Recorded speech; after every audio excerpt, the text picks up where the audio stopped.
Nah, hari ini saudara kita masuk ke sebuah khotbah berseri. Kita mengambil break sedikit dari The Gospel, eksposisi kitab Roma. Selama 2 minggu ini ada 3 khotbah. Kita akan masuk ke dalam Holy Week ya.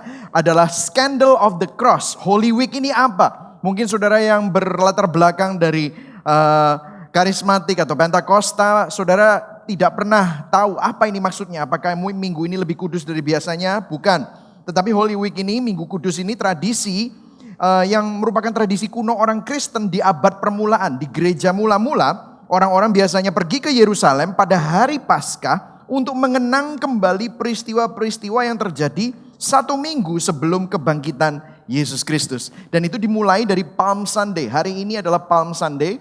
Kemudian Kamis Putih, perjamuan terakhir di mana Yesus akan dikhianati oleh Yudas. Dan Yesus akan mengalami perjamuan kudus yang terakhir bersama dengan murid-muridnya. Kemudian Jumat Agung, yaitu penangkapan, pengadilan, penyiksaan, penyaliban Yesus Kristus dan kematian Yesus Kristus. Dan kemudian Sabtu Kudus, ya, perayaan Sabat di mana Yesus berbaring di dalam kubur. Tetapi puncaknya kita akan merayakan yaitu Paskah Minggu Kebangkitan. Jadi jangan lupa saudara, nanti Jumat kita akan ada 2 kebaktian onsite dan 4 kebaktian online ya saudara ya. Jam 8, 10.30, 4.30 sore dan kemudian yang keempat ada di MNC Play live channel ya saudara. Dan hari Minggu juga make sure kalau saudara mau mengadakan evangelism bisa mengajak sebanyak mungkin teman-teman untuk dapat mengikuti ini semua ya. Nah, hari ini kita akan bicara tentang Palm Sunday. Nah saudara, kenapa ini disebut Palm Sunday? Karena memang seminggu kira-kira 5 hari sebelum Yesus disalibkan, simbol utama Palm Sunday, Yesus masuk ke Yerusalem dielu-elukan. Dan yang menjadi simbol utamanya adalah orang-orang pakai daun palem. Daun palem untuk menyambut kedatangan Yesus dengan menunggang seekor keledai. Yesus sang Raja Damai itu menggenapi nubuatan dari Zakaria 9 ayat 9. Jadi di satu sisi Minggu Palem itu memang adalah penggenapan bahwa Yesus adalah sang Raja. Tetapi yang tidak disangka-sangka itu justru adalah entrance. Ada masuknya, Yesus masuk ke dalam sebuah minggu di mana dia akan mengalami kesengsaraan yang luar biasa. Yang tidak disangka oleh murid-muridnya, tidak disangka oleh orang-orang yang menyambutnya sebagai Raja. Raja kok mati? Nah inilah yang namanya skandal karena cara Tuhan yang luar biasa. Nah, teks kita hari ini adalah Matius 21 ayat 1 sampai ke 11. Saya tidak akan bahas per ayat, hari ini bukan eksposisi, tetapi kita akan lebih ke narasi, oke? Saya akan membacakan yang putih, saudara akan membaca yang kuning. Matius 21 ayat yang pertama. Ketika Yesus dan murid-muridnya telah dekat Yerusalem dan tiba di Betfage yang terletak di Bukit Zaitun, Yesus menyuruh 2 orang muridnya, saudara, dengan pesan, pergilah ke kampung yang di depanmu itu, dan di situ kamu akan menemukan seekor keledai betina tertambat dan anaknya ada dekatnya. Lepaskanlah keledai itu dan bawalah keduanya kepadaku.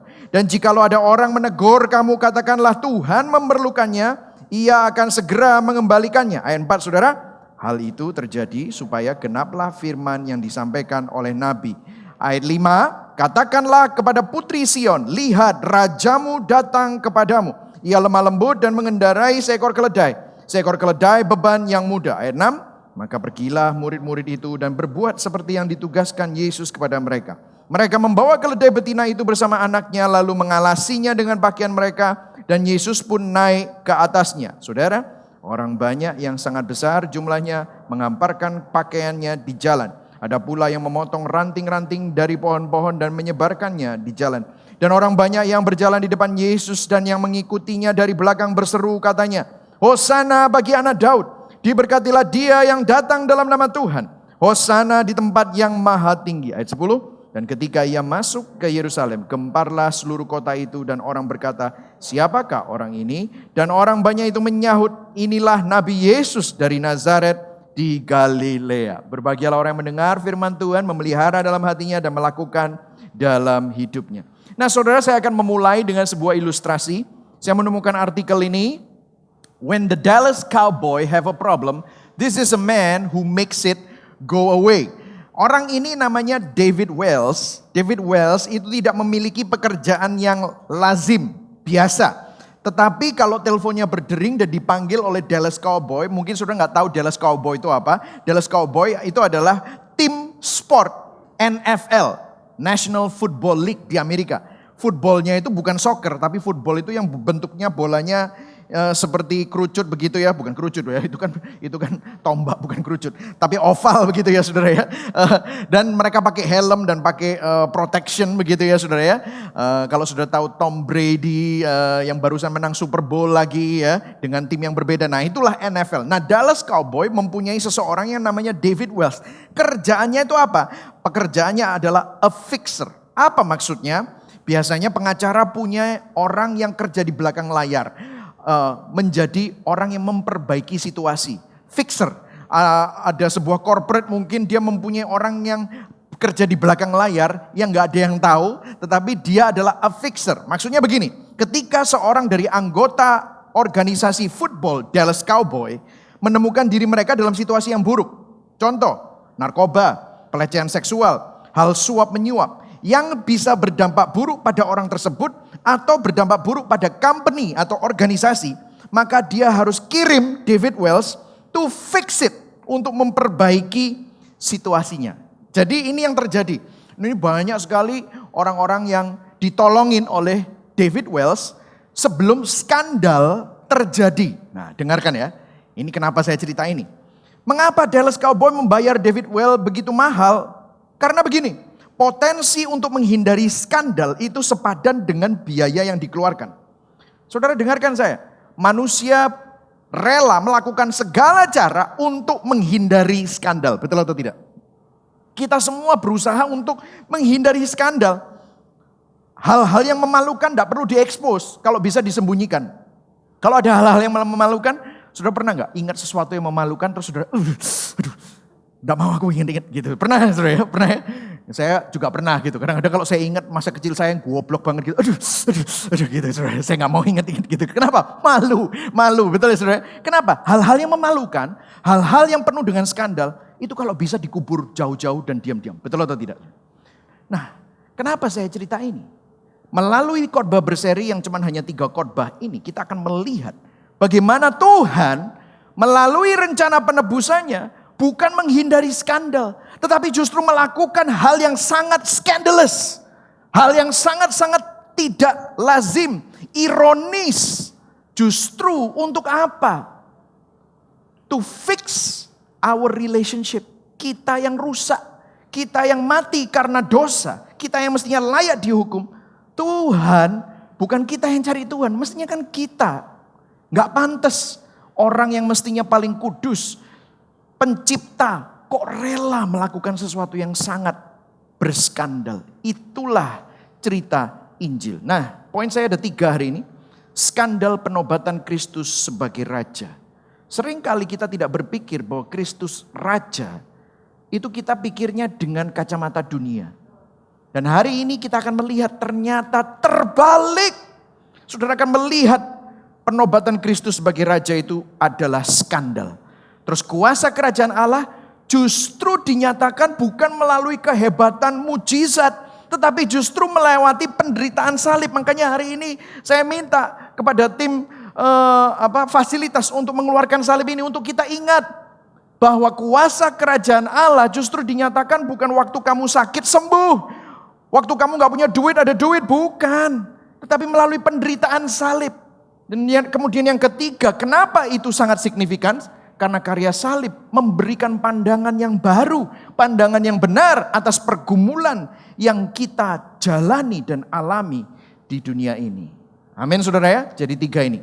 Nah, kita akan lihat di sini ada sesuatu yang menarik.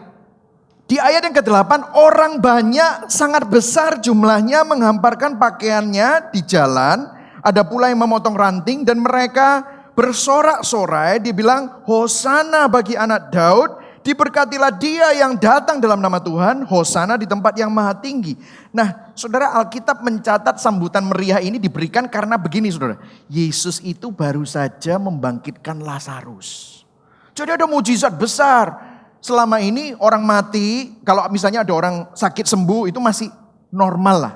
Karena ada kemungkinan Tuhan menyembuhkan. Tetapi ini orang mati, bangkit. Wah, mereka semua tahu. Yesus ini memberi makan 5.000 orang. Yesus memberikan mujizat, orang lumpuh berjalan, orang buta melihat, orang tuli mendengar, begitu saudara ya. Dan ini orang mati bangkit, Lazarus bangkit. Wow, luar biasa. Nah saudara, orang-orang ini ngikutin Yesus ini motivasinya apa sih? Coba kita pikir-pikir. Bahkan murid-murid, mereka bilangnya Hosana bagi anak Daud.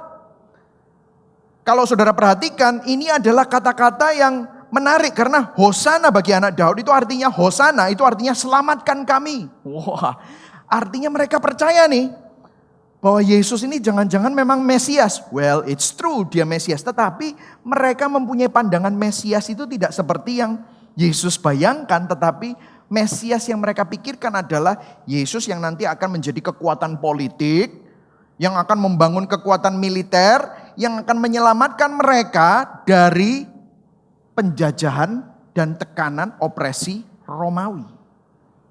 Nah, saudara perlu perhatikan di sini, saudara. Cara Tuhan bekerja itu tidak selalu sama dengan cara kita berpikir. Betul atau tidak, saudara? Berapa banyak orang-orang yang ikut Yesus pada waktu itu dan berkata, Hosana bagi anak Daud. Yang mereka pikir apa? Nanti, kita akan nyaman, aman, kaya. Bahkan mungkin murid-murid Yesus ada yang berpikir, nanti aku jadi menteri pertahanan aja. Petrus mungkin kayak begitu kan. Petrus orangnya kan gusra-gusru gitu ya, saudara ya. Maco gitu, mungkin dia mau jadi Menhankam. Wah gitu ya saudara ya. Pertahanan dan keamanan gitu saudara ya. Mungkin Yohanes dia berpikir nanti aku jadi mensos saja. Wah, rasul yang sangat lembut hatinya, yang penuh dengan belas kasihan. Saudara nggak tahu mereka punya agenda masing-masing, betul atau tidak? Buktinya apa? Ada percakapan antara mamanya Yakobus dan Yohanes kepada Yesus. Nanti kalau misalnya kamu jadi raja, boleh nggak anakku duduk di sini dan duduk di sini, kan? Benar? Saudara masih ingat ya?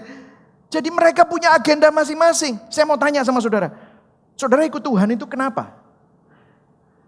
Saudara punya agenda. Tuhan kan raja, makanya ini saudara ya.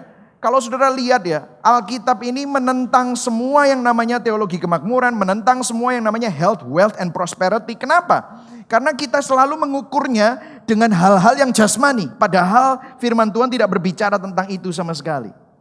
Dan anak Daud itu kalau saudara melihat silsilah Yesus Kristus di kitab Matius, maka akan Anda melihat dua nama besar yang menjadi nenek moyang Yesus Kristus. Yang pertama adalah anak Abraham. Abraham adalah di mana Tuhan memilih Abraham dan memberikan covenant, ikatan perjanjian. Kamu akan menjadi bangsa yang besar, kamu akan diberkati dan olehmu seluruh kaum akan mendapatkan berkat. Keselamatan akan datang dari keturunan ini. Kemudian anak Daud. Nah saudara, kalau saudara melihat dari ayat-ayat ini adalah seperti suasana penobatan sang raja. Karena mereka berpikir benar-benar Yesus ini adalah raja. Yesus ini adalah sosok yang ditunggu-tunggu dan mereka memang tidak salah. Kenapa? Karena tanda-tandanya jelas. Wah, ya kan saudara? Belum lagi ada ayat ini, ayat 5. Kalau saudara perhatikan ayat 5 ini adalah kutipan dari kitab Zakaria. Zakaria 9 ayat 9. Katakanlah kepada putri Sion, lihat rajamu datang kepadamu. Ia lemah lembut mengendarai seekor keledai beban yang mudah. Ini kutipan langsung dan ini dikatakan apa? Kepada murid-muridnya. Ngomong untuk minta keledai, ngomong ini.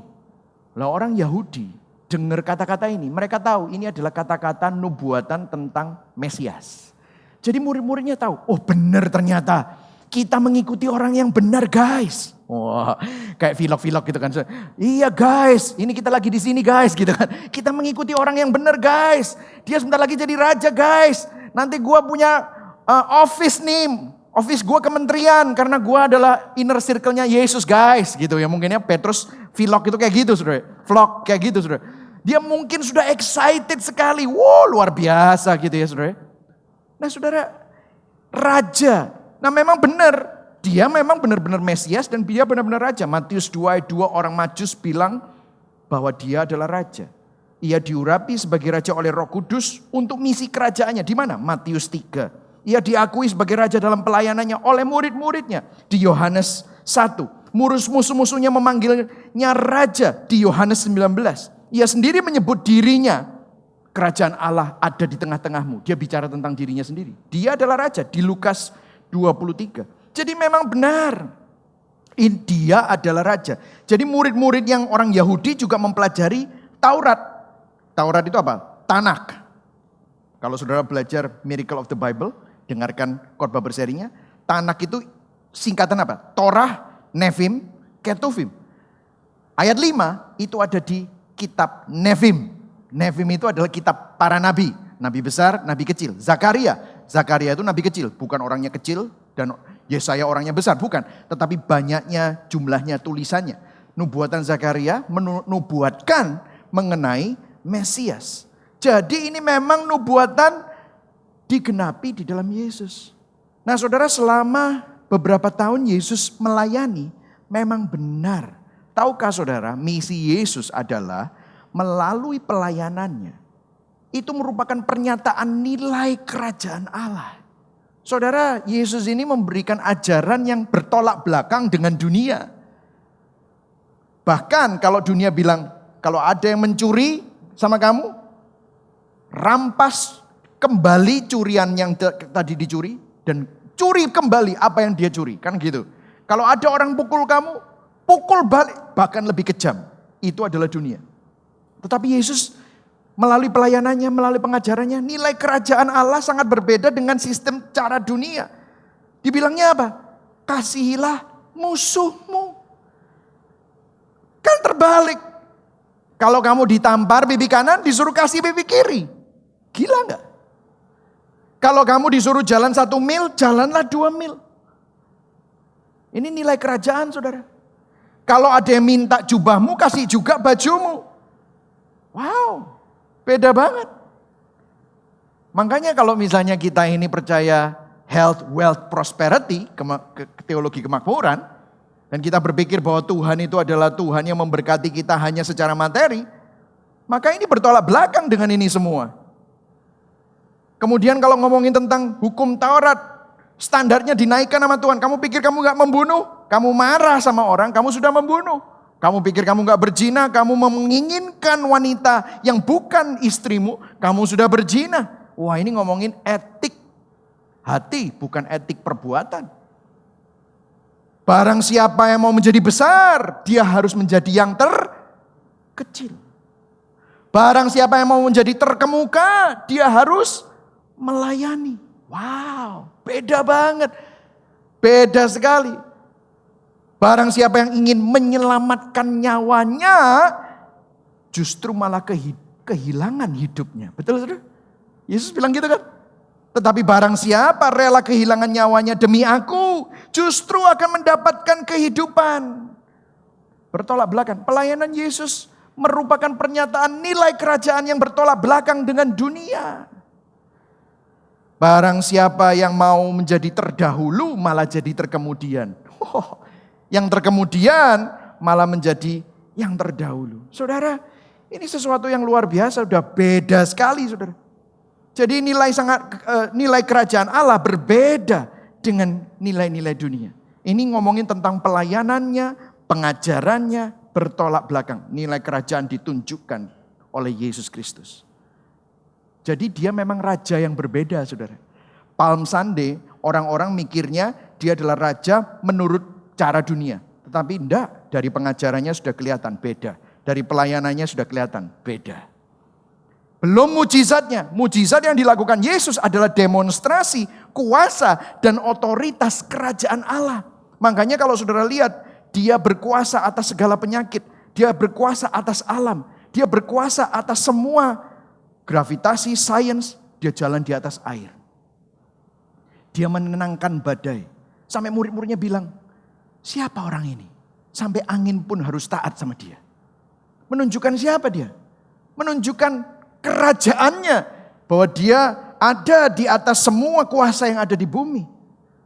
Makanya kalau saudara perhatikan di kitab Yohanes, ada di Yohanes pasal yang terakhir dikatakan bahwa kalau mau ditulis semua mujizat Yesus, kitab ini gak cukup. Kalau saudara baca Yohanes, yang dipilih Yohanes cuma 7. 7 adalah angka sempurna dan 7 itu menunjukkan kepada sesuatu. Makanya saya pernah sempat khotbah 7 mujizat Yesus di kitab Yohanes. Lebih dari mujizatnya. Itu ngomongin apa? Seringkali yang kita cari ini mujizat, guys. Gue jadi vlog. Bener ya? Yang kita cari ini loh, mujizat. Betul ya saudara? Coba kalau ada KKR kesembuhan. Wow, yang datang ribuan, rame. Kalau nggak sakit pengen nonton, kalau sakit pengen sembuh. Betul ya saudara? Saya nggak anti itu, enggak. Tetapi mujizat itu bukan tujuannya. Mujizat itu hanya tanda. Makanya firman Tuhan bilang signs yang memicu dan merujuk kepada siapa? Kepada Sang Raja, kepada Yesus. Yesuslah poin dari mujizatnya. Bukan mujizatnya yang dicari. Semestinya Yesusnya yang dicari. Mujizat yang dilakukan Yesus adalah demonstrasi kerajaannya. Kerajaannya siapa? Ya Dia, saudara. Inilah yang kita cari. Nah, seringkali kita perlu bertobat. Yang kita cari adalah mujizatnya. Berapa banyak orang semakin sungguh-sungguh kepada Tuhan karena dia butuh mujizat. Apakah dia benar-benar cinta Tuhan? Atau hanya karena cinta dirinya sendiri karena dia membutuhkan mujizat? Minggu lalu kita belajar dari Pak Yakub Tri bahwa seringkali kita memanipulasi Tuhan untuk mendapatkan apa yang kita mau. Saya nggak tahu orang-orang yang mengikuti Palm Sunday waktu itu di zaman Yesus, mereka berteriak-teriak, apa agenda mereka? Saya berdoa hari ini biarlah saudara dikalibrasi hatinya. Bahwa Anda mengikuti Tuhan bukan karena mujizatnya. Meskipun mujizat bisa terjadi, mujizat sah-sah saja bisa terjadi. Nah, kenapa ini semua kita bahas hari ini? Karena begini saudara, poin saya yang pertama. Skandal penobatan Kristus sebagai Raja. Jadi pada Minggu Palem kita melihat Yesus di Yerusalem menuju Bait Allah. Nah saudara tahu di mana Raja dinobatkan selama ini sepanjang sejarah Israel? Di Bait Allah. Di mana Raja dielulukan? Di Yerusalem menuju ke Bait Allah. Dan Yesus melakukan itu. Dan dia benar-benar akan dinobatkan sebagai Raja di Bait Allah. Tetapi masalahnya orang-orang mengharapkan Yesus menjadi Raja seperti Raja yang memimpin kerajaan dunia. Betul ya saudara ya? Kerajaan dunia yang membebaskan mereka. Tetapi apa yang terjadi? Karena 5 hari dari sekarang mereka mengeluh-ngeluhkan Yesus. Mereka pikir Yesus akan mengalahkan Herodes, mengalahkan tentara-tentara Romawi, Kaisar Romawi. Loh kok Yesusnya diadili?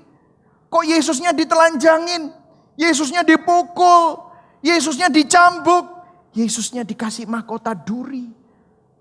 Yesusnya diludahi? Loh, tunggu.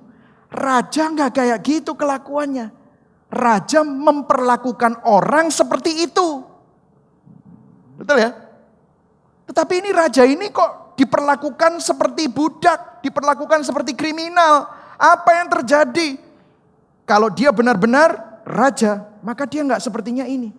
Makanya saudara, kalau saudara baca Matius 26, maka Anda akan melihat waktu Yesus menubuatkan penangkapannya dan kematiannya dan menubuatkan salib.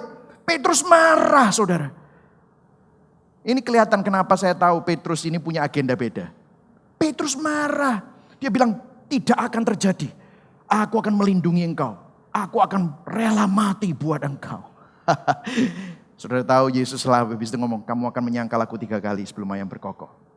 Enggak mungkin. Enggak mungkin guys gitu saudara. Enggak mungkin gitu saudara. Gua pasti jadi orang penting guys gitu. Enggak mungkin. Tapi apa yang terjadi? Semua yang dinubuatkan Yesus terjadi. Mungkin Petrus, Tuhan engkau ini raja, jangan ngaco ngomongnya. Raja itu enggak mati, raja itu menghukum mati, betul atau enggak? Raja itu enggak disalib, raja memerintahkan orang untuk disalib. Itu bukan raja, nah itu pikirannya dunia. Nah saudara mikir tentang cara Tuhan bekerja itu mirip-mirip loh kita ini sering. Oh mestinya kalau kita ini adalah orang-orang yang percaya Tuhan, kita ini akan begini, kita punya angan-angan sendiri saudara.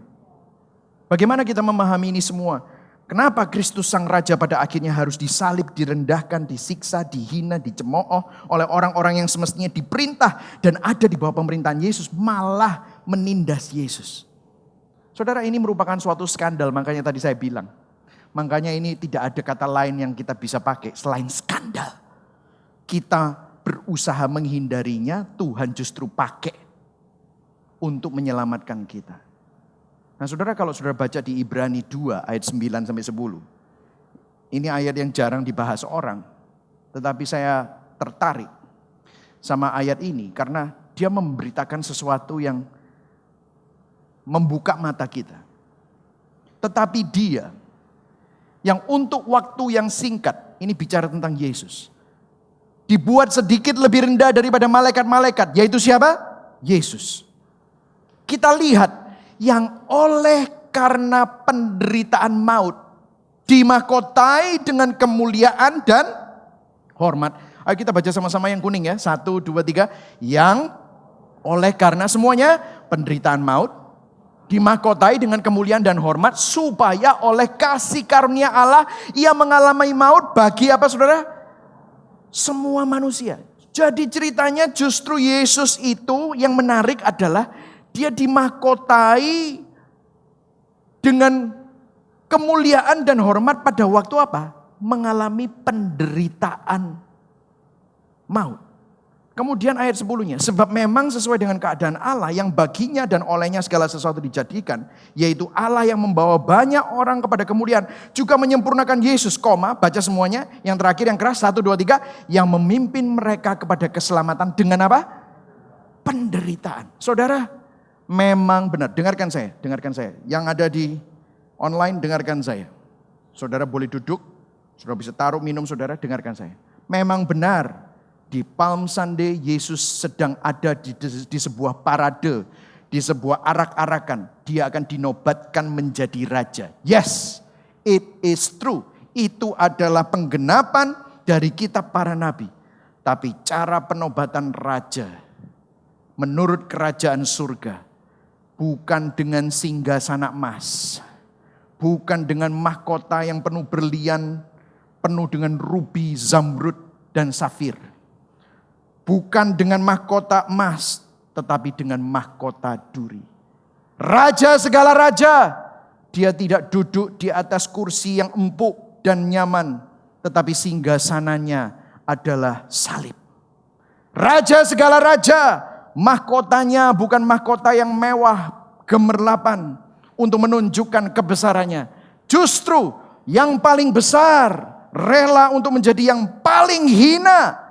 Makanya dia pakai mahkota duri. Waktu mahkota itu ditancapkan di kepalanya, itu duri-durinya masuk ke dalam dan darah tercurah. Inilah penobatan raja di atas segala raja. Mahkotanya bukan mahkota kerajaan dunia, tetapi justru mahkotanya adalah salib yang hina. Singgasananya adalah salib yang hina. Mahkotanya bukan mahkota yang gemerlapan dan glamor, tetapi mahkotanya adalah mahkota kesengsaraan. Saudara, seringkali kita lupa. Sebegitu besar Tuhan mengasihi saudara dan saya yang berdosa, umatnya. Saudara, kalau kita lihat ya, kalau Tuhan bisa mengampuni pendosa, itu karena ada seorang raja yang rela menanggungnya melalui penderitaan salib. Yang setuju katakan amin. Saudara perlu sadar, kalau saudara minta ampun sama dosa saudara, atas dosa saudara kepada Tuhan, dan Tuhan mengampuni, itu bukan karena Tuhan hanya menghilangkan dosa saudara saja, tetapi dirinya sendiri. Karena pada saat yang sama, dia adalah Tuhan yang adil, maka keadilannya dan kasihnya bersentuhan pada saat penobatan Sang Raja Yesus Kristus itu. Tapi tidak di atas singgasana istana, tetapi di atas salib. Karena pada saat yang sama, dosamu, dosa saya, dosa kita semua dihakimi, ditimpakan karena keadilan Allah atas Yesus Kristus. Tetapi pada saat yang sama, raja ini yang tidak harus turun ke dunia, raja ini yang tidak harus ditelanjangi. Saudara tahu kenapa dia harus ditelanjangi? Untuk menunjukkan kemaluannya, menunjukkan semua flaw-nya, rasa malunya, tidak ada lagi. Diejek, dihina, bahkan dikatakan begini, diolok-olok. Ironis saudara, ini skandal. Dibilang, bukankah engkau raja orang Yahudi? Kalau iya, selamatkan dirimu. Wah, bisa nggak Yesus tiba-tiba Dia ngeden sedikit aja. Itu keluar semua langsung. Cedak, cedak, cedak, cedak, cedak. Langsung dia salto. Shut. Dong, dong, dong, dong, dong. Misalnya gitu, saudara. Ini jadul ya, saudara. Jadul. Ini film apa ini, saudara? Belum nonton Justice League sih, saudara. Ya. Tapi saudara kalau melakukan seperti itu bisa nggak? Bisa. Orang yang sangat berkuasa, pencipta langit dan bumi, waktu dia berfirman, jagat raya diciptakan. Tapi dia diam. Dia bahkan berkata, ampunilah mereka. Karena mereka tidak tahu apa yang mereka lakukan. Wow, ironis, skandal. Kelihatannya tidak berdaya. Tetapi melalui ketidakberdayaannya, dia menyelamatkan saudara dan saya. Tidak bisa mati. Upah dosa adalah maut. Betul ya saudara? Saudara kita semua berdosa, mestinya masuk maut. Upah tidak berdosa artinya kekal. Nggak bisa mati. Orang yang mestinya tidak bisa mati. Dia bilang, aku menyerahkan nyawaku di tangan. Dia mati supaya kita yang mati memperoleh kehidupan. Itu yang dilakukan Yesus Kristus. Itulah the scandal of the cross. Pada saat yang sama keadilan Tuhan dan kasih Tuhan bersentuhan melalui penderitaan Yesus Kristus. Kalau dosa saudara dan saya diampuni itu karena ada seorang raja yang menanggung hukuman dosamu. Yang nanggung bukan manusia. Yang nanggung adalah raja di atas segala raja. Amin saudara. Dietrich Bonhoeffer bilang begini. Cocok banget ini. A king who dies on the cross must be the king of a rather strange kingdom. Seorang raja yang mati di kayu salib, pastilah raja dari kerajaan yang agak aneh. Beda. Karena raja mana yang mau mati buat rakyatnya sampai di atas kayu salib? Tidak ada. For while the kingdoms of this world are built by force, the kingdom of God is founded on grace.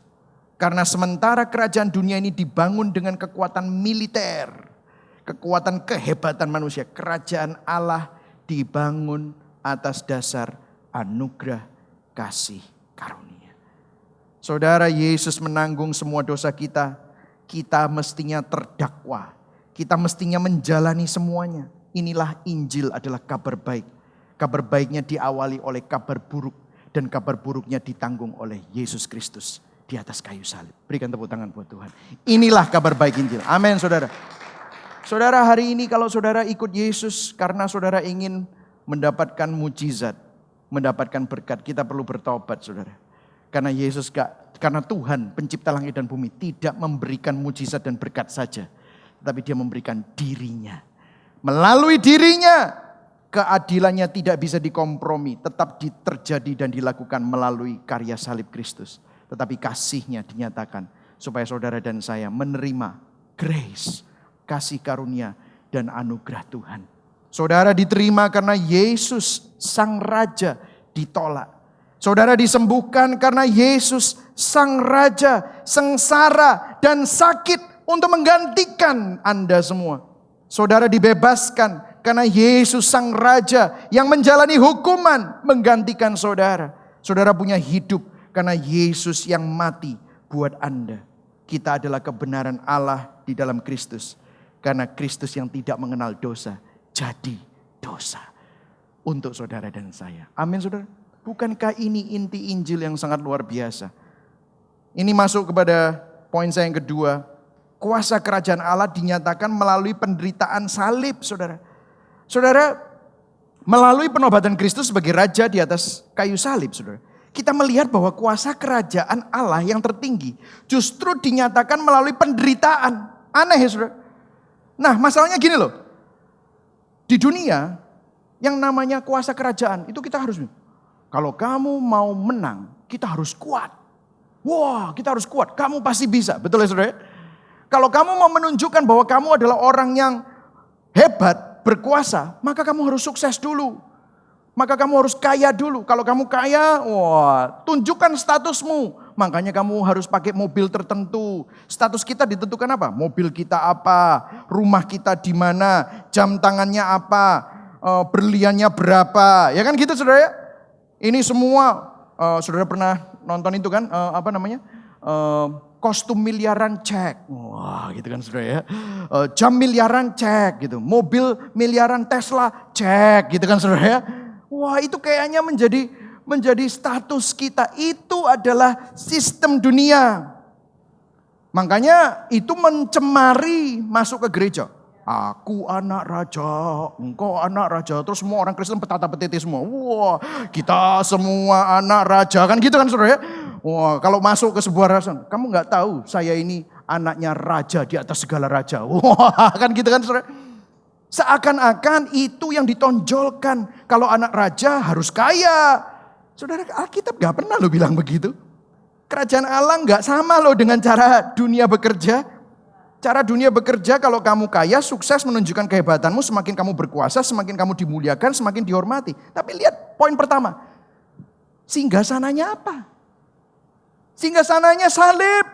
Mahkotanya apa? Mahkotanya mahkota berduri. Melalui penderitaan saudara. Ini apa maksudnya? Kenapa? Maknanya apa? Kalau kita ngomongin tentang penderitaan, intinya ini loh saudara. Kuasa Kristus justru semakin nyata. Saat kita lemah dan tidak mampu lagi. Saat tidak ada lagi yang bisa disombongkan. Waktu kita sudah tidak mampu bersandar dengan kekuatan kita sendiri. Kita tidak mampu untuk menemukan jalan pakai pikiran kita sendiri. Dokter sudah angkat tangan, bank sudah angkat tangan, semuanya sepertinya jalan buntu. I don't know where to go. That's when you realize you have nothing else but Jesus. That's where you realize bahwa kalau Tuhan menemukan kamu pada saat kamu ada di titik yang paling rendah dalam hidupmu, apa yang bisa disombongkan? Di situ kamu bisa melihat, aku butuh anugerah-Mu Tuhan. Aku butuh kasih karunia-Mu. Aku butuh pertolongan-Mu. Di situ baru kamu bisa menghargai anugerah Tuhan. Makanya saudara kalau ngomongin tentang kuasa kerajaan Allah, think about it. Kasih karunia Tuhan hanya bisa mengalir saat kita sudah tidak mampu lagi melanjutkan dengan kekuatan kita sendiri. Rasul Paulus pernah berkata waktu dia ada duri dalam daging. Dia minta sama Tuhan, Tuhan aku dikirimi utusan iblis. Aku ingin engkau mencabut duri dalam daging. Aku udah minta 3 kali. Jawaban Tuhan. Saya rasa ini juga jawaban buat kita semua. Tetapi jawab Tuhan kepadaku. Baca sama-sama. 1, 2, 3. Cukuplah kasih karuniaku bagimu. Koma. Yang keras. Sebab justru dalam kelemahanlah kuasaku menjadi sempurna. Sebab itu terlebih suka aku bermegah atas kelemahanku, supaya kuasa Kristus turun menaungi aku. Banyak kita berpikir berdoa, Tuhan tunjukkan kuasamu. Tuhan aku mau mengalami kuasamu. Yang kita pikir adalah mujizat-mujizat receh saudara. Tetapi ini dikatakan bahwa justru waktu kamu lemah, kuasaku menjadi sempurna. Makanya Rasul Paulus, waduh kalau kayak begitu aku mau Tuhan. Aku gak mau bermegah lagi atas apa yang aku mampu. Aku gak mau bermegah lagi atas kehebatanku. Makanya Rasul Paulus bilang apa yang dulu aku anggap keuntungan, aku anggap rugi. Kenapa? Karena aku kenal Kristus. Apa yang dulu aku anggap suatu kehebatan, aku anggap sampah. Karena aku kenal Kristus. Dia bermegah atas kelemahannya. Supaya kuasa Kristus turun menaungi. Sungguh suatu skandal. Bahwa Kristus yang terlihat sangat tidak berdaya itu justru sangat berkuasa. Kenapa dia harus tidak berdaya? Kristus jadi tidak berdaya supaya kita yang gak berdaya menerima kekuatan kuasa kerajaan Allah. Upside down. Diputar balik sama Tuhan. Sungguh suatu skandal bahwa Kristus yang seolah-olah tidak bisa menyelamatkan dirinya sendiri, justru menyelamatkan saudara dan saya. di atas salib. Kenapa dia melakukan itu? Kristus yang menjadi sumber keselamatan itu rela untuk tidak menyelamatkan dirinya sendiri. Dia dihukum, dia mati supaya kita yang tidak bisa menyelamatkan diri kita sendiri dapat diselamatkan. That is the gospel. Sungguh suatu skandal bahwa Kristus yang dihukum mati itu sesungguhnya adalah sang pemberi kehidupan. Kristus gak bisa dihukum mati, tetapi membiarkan dirinya mati disalib supaya kita yang mati menerima kehidupan kekal. Wow. Dan ini lead to our third point saya yang ketiga. Karena penderitaan Kristus, karya salib Kristus memberikan pandangan yang baru, pandangan yang benar atas semua pergumulan kita. Betul gak saudara? Berapa banyak di sini punya duri dalam daging? Punyalah. Berapa banyak di sini punya masalah? Punya, kita semua punya masalah. Berapa banyak di sini ada penyakit dalam hidupnya? Ada. Berapa banyak di sini punya masalah keuangan? Ada semua. Berapa banyak di sini punya masalah relasi? Suami istri gak beres. Berapa banyak di sini punya masalah pribadi? Merasa sendiri? Pernah. Saudara, saya ngomong gini, minggu lalu juga Pak Yakub Tri ngomongin tentang penderitaan. Saya ini bukan suka atau hobi sama penderitaan loh. Jangan salah sangka ya. Ada yang bilang, wah Pak Michael ini sering khotbah penderitaan ya. Bapak menderita tak? Tapi saya bertanggung jawab sama Tuhan untuk menggembalakan. Selama kita hidup di dalam dunia yang sedang menuju kepada kebinasaan. Law of thermodynamic. Tahu saudara ya? Apapun yang ada di dunia ini semakin menurun. Coba lihat tubuhmu. Ini yang masih muda-muda ini, ganteng-ganteng, tegap-tegap, tunggu aja tanggal mainnya. 30 tahun lagi, 40 tahun lagi melorot kabeh, saudara. Betul saudara? Itu law of thermodynamic. Kalau kayu dibakar jadi abu, bisa gak abunya balik jadi kayu lagi? Gak bisa. Itu law of thermodynamic. Semua yang ada di dalam dunia ini akan merosot. Dan apapun yang tinggal di dalam dunia yang sedang merosot ini akan semakin buruk. Inilah keadaan kita. Jadi penderitaan itu bukan pilihan, tetapi penderitaan itu sudah menjadi kenyataan kita semua selama kita masih hidup di dalam dunia. Betul ya saudara? Nah, apa yang memaknai penderitaan-penderitaanmu? Orang yang percaya Tuhan juga akan sama mengalami banyak hal juga. Bagaimana ini memaknai? Yesus bukan bawa ambulans, bukan untuk menolong Anda waktu Anda mengalami pergumulan penderitaan. Tetapi gini loh saudara, dengarkan. Yesus sudah pernah ada di sana.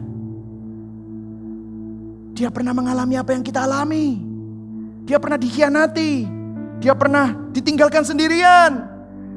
Dia pernah kelaparan. Dia pernah homeless. Anak manusia gak ada tempat di mana aku harus menaruh kepalaku.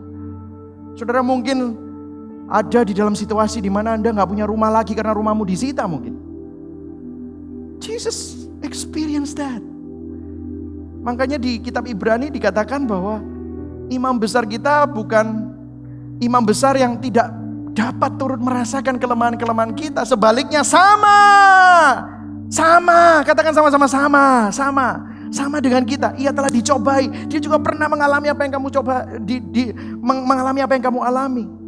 Kamu merasa kesepian? Yes. Dia merasa kesepian. Kamu stres? Yes. Dia sampai berpeluh darah, stres. He experience apa yang saudara experience. Dia mengalami itu semua. Di dalam penderitaan dan pergumulan kita, Kristus sudah ada di sana. Dikatakan ia telah dicobai, hanya tidak berbuat dosa. Dia menang atas semua itu. Jadi hari ini saudara, saya mau mengingatkan saudara, Yesus sudah menang. Yesus pernah ngalamin, dia juga sudah menang. Dan bukan hanya itu, this is the good news. Ini gospel climax-nya. Statement ini. Kristus bukan hanya pernah merasakan semua pergumulan yang kita alami dan hadapi, tetapi dialah jawaban yang kita cari. Nah, saya akan jelaskan begini. Dan habis ini saya akan tutup. Saudara, setiap kita sebenarnya sedang mencari sesuatu atau seseorang untuk mengobati lubang kosong yang ada di dalam hati kita. Blaise Pascal pernah bicara gini, bahwa di dalam setiap hati manusia ada God-shaped hole. Ada lubang hitam yang berbentuk Tuhan, yang kita berusaha isi dengan keluarga, dengan pasangan, dengan cinta, dengan ketenaran, dengan prestasi, kekayaan, hedonisme. Kita berusaha untuk menutupi lubang ini, dan tetap saja saudara tidak bisa memenuhinya. Karena yang saudara butuhkan itu bukan hal-hal yang fana dan hal-hal yang dunia, tetapi yang saudara butuhkan adalah Tuhan. Kristus mengalami itu semua, dan juga dia ingin menjadi jawaban bagi saudara. Saya kasih ilustrasi ini begini ya saudara. Ilustrasi begini. Saudara pernah makan di sebuah Chinese food ya. Kalau saudara makan di Chinese food, sebelum makanannya keluar, setelah saudara order, itu loh yang Chinese food yang meja bundar itu loh. Terus tengah-tengahnya bisa muter. Biasanya yang ada di dalam puteran itu kalau makanannya belum datang apa? Ada 2 biasanya. Ya 3 lah. Ada sambal, betul ya? Acar. Nah, acar sama satu lagi. Kacang yang banyak garamnya, betul nggak? Wasin. Dikuasih garam. Porsinya sak bakul atau cuma kecil, sedikit? Saya mau tanya sama saudara. Sedikit ya? Sedikit. Acarnya sak bakul atau cuma ya segitu? Sedikit ya? Kenapa? Kok ditaruh di situ? Itu namanya appetizer. Kamu makan itu asin, kepingin makan, menimbulkan appetite lagi, betul ya? Itu kan bukan appetite-nya, ada hidangan utama yang nanti akan datang membuat kamu kepingin makan. Aduh, kapan ini makanannya nggak datang-datang? Kacangnya wis entek, acaranya wis entek, gitu saudara, ya kan? Karena apa? Saudara punya antisipasi terhadap sesuatu yang lebih besar. Saudara dengarkan saya. Waktu saudara cari cinta, waktu saudara cari ketenaran, waktu saudara cari kesuksesan, waktu saudara melakukan hal-hal yang gila. Saudara pernah melakukan hal-hal yang gila untuk dapetin cewek? Oh, ada yang gini-gini. Sama gitu saudara, ya kan? Tapi setelah saudara ketemu sama orang-orang yang pernah melakukan hal-hal gila untuk cinta, ternyata perkawinannya gak lama kandas. Kenapa? Hal-hal itu hanya appetizer saudara. Untuk hidangan yang utama. Kamu tuh cari itu, berapa banyak orang melakukan hal-hal yang gila untuk mendapatkan top, kekayaan, ketenaran, kesuksesan. Sampai akhirnya dia di atas top, malah depresi. Gak bisa tidur. Malah ada yang bunuh diri. Bangkrut. Betul? Karena ini semua adalah bukan hidangan utama. Karena yang kamu butuhkan bukan pasangan. Yang kamu butuhkan bukan kesuksesan. Yang kamu butuhkan adalah Yesus Kristus. Yang kamu butuhkan adalah Tuhan sendiri. Yang kamu cari itu, yang kamu dambakan. Kamu melakukan hal-hal yang gila demi penerimaan. Hari ini diterima, besok ditolak. Saudara hancur lagi. Kamu berjuang dengan begitu luar biasa untuk mendapatkan harga diri. Yang kamu butuhkan adalah penerimaan Tuhan. Yang kamu butuhkan adalah penghargaan dari penciptamu, yaitu Tuhan sendiri. Hari ini saya berdoa supaya saudara yakin dan percaya. Problemnya bukan pada orang lain. Problemnya kita ini butuh Tuhan. Yang setuju katakan amin. Hari ini bertobat. Jangan settle untuk appetizer. Settle for Jesus. Dia yang sudah mencari engkau. Saya akan menutupnya dengan sebuah tulisan dari John Calvin yang judulnya Kemuliaan Salib. Bahasanya pakai bahasa lama, The Glorious Gibbet. Saya pernah membacakan ini beberapa tahun yang lalu. The Glorious Gibbet dari tulisan John Calvin di komentari tulisan surat Rasul Paulus. Dia bilang begini, langsung saya terjemahkan dalam bahasa Indonesia. Karena walaupun di salib tidak ada yang lain selain kutukan, namun demikian itu semua ditelan oleh kuasa Anak Allah. Sehingga salib mengenakan seolah-olah makna yang baru. Karena tidak ada pengadilan yang begitu terhormat. Tidak ada singgasana raja yang begitu megah. Tidak ada pertunjukan kemenangan yang begitu terkemuka. Tidak ada kereta raja yang begitu mulia. Seperti tiang gantungan di mana Kristus tergantung menaklukkan maut dan iblis, sang pangeran kematian. Sesungguhnya Yesus telah menginjak-injak musuhnya di bawah kakinya. Saudara, di abad pertama gak ada orang pakai kalung salib. Karena salib adalah simbol kutukan yang paling memalukan. Saudara, kalau orang disalib, salibnya akan ditaruh di tanah. Kemudian kamu dibaringkan, tanganmu ditaruh begini. Dipaku kanan dan kiri, kakimu ditumpuk, cek. Dipaku dari depan ke belakang dengan paku yang segini panjangnya. Jas! Waktu di tanah, kamu masih belum merasakan, meskipun sakit. Belum merasakan, begitu diangkat. Apa yang terjadi? Seluruh berat tubuh saudara langsung tergantung. Gandol. Ceder.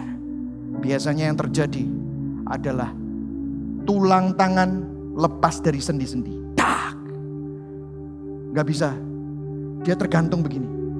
Dan begitu naik ke atas ada tekanan di sini karena itu menopang tubuhnya, maka darah yang keluar. Sor. Netes-netes. Dan waktu dia begini, apa yang terjadi? Rusuknya naik ke atas, jadi dia terhimpit, gak bisa nafas, saudara. Tapi dia mau narik, gak bisa. Kenapa? Karena sendinya lepas dari lengannya. Apa yang harus dilakukan? Dia harus bertumpu atas paku yang menopang tumitnya. Sehingga dia harus melakukan itu dengan penuh kesakitan. Dia harus angkat tubuhnya untuk nafas. Waktu dia nafas, waktu dia angkat itu, darah keluar. Sar. Habis itu dia hembuskan lagi. Di sini gantung lagi. Darah keluar. Sar. Ini semua terjadi dengan mahkota duri di atasnya. Ini semua terjadi dengan luka dan telanjang, saudara. Itu yang Yesus lakukan. Siapa yang mestinya di situ? Kita yang mestinya di situ. Tapi itu dilakukan Kristus untuk menyerap semua hukuman dosa. Melalui salib Kristus. Salib Kristus yang merupakan lambang kutukan diubah oleh Tuhan menjadi lambang keselamatan dan pengharapan. Hari ini saudara bisa pakai salib Kristus. Saudara bilang, kutukku sudah ditanggung. Waktu dia dinobatkan jadi raja. Tapi raja satu ini bukan dinobatkan jadi raja atas singgasana emas, atas mahkota permata, tapi atas salib dan mahkota duri. Saudara, ini adalah skandal yang terbesar. Penobatan Kristus menjadi raja justru adalah pengorbanannya untuk menebus saudara dan saya. Berikan tepuk tangan yang paling meriah untuk Tuhan. This is the gospel. Inilah Injil, saudara. Dan Injil mengubah makna salib dari kutuk menjadi pengharapan, dari maut menjadi keselamatan, dari kematian menjadi kehidupan. Saudara, hari ini mari sama-sama kita bertobat. Berapa banyak kita settle untuk appetizer? Ya, kita seperti orang-orang yang bilang hosana, tapi agenda kita sebenarnya adalah untuk diri kita sendiri.